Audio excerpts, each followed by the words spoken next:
নমস্কার, জয় মা কামাখ্যা। আমাদের কিছু দ্রব্য থাকে যেগুলো একদম পরিচিত, সবসময় আমরা সেগুলো পাই, কিন্তু সেগুলো যে কতটা গুরুত্বপূর্ণ বশীকরণের ক্ষেত্রে সেটা আমরা কেউ খেয়ালই করি না। যেমন আমাদের হাতের কাছে সবসময় আমরা কিন্তু জবা ফুল পাই। এই জবা ফুল এবং জবা ফুলের শেকড়, এই দুটোকে একসঙ্গে যদি আপনি কাজে লাগাতে পারেন তাহলে আপনি মারাত্মক ফল পাবেন। কি করবেন? শনিবার একদম ভোরবেলা একটি পঞ্চমুখী লাল জবা নিজের হাতে তুলবেন।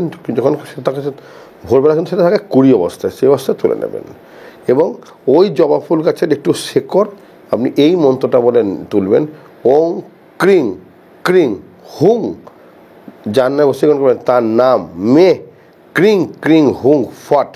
এই মন্ত্রটা 7 বার বলে ওই গাছের থেকে শেকড়টা নেবেন।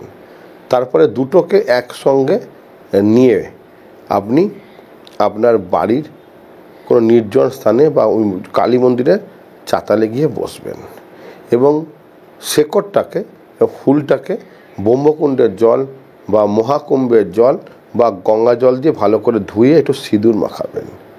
সিঁদুর মাখিয়ে আপনি এই মন্ত্রটা বলবেন, ওং খ্রিং হুং, তার নাম মে কুরু কুরু খ্রিং হুং ফট 108 বার বলবেন।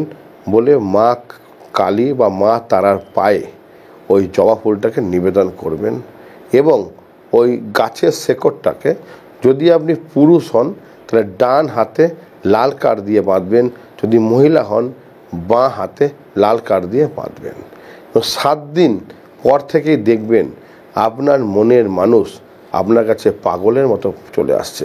করে দেখুন, অবশ্যই ফল পাবেন। উপকার পেয়ে অবশ্যই ভিডিওটাকে শেয়ার করবেন এবং লাইক করবেন এবং অবশ্যই জয় মা কমেন্ট করবেন। এবং যদি জ্যোতিষতন্ত্র শিখতে চান আমাকে সরাসরি ফোন করবেন। ভালো থাকবেন। জয় মা কামাখ্যা।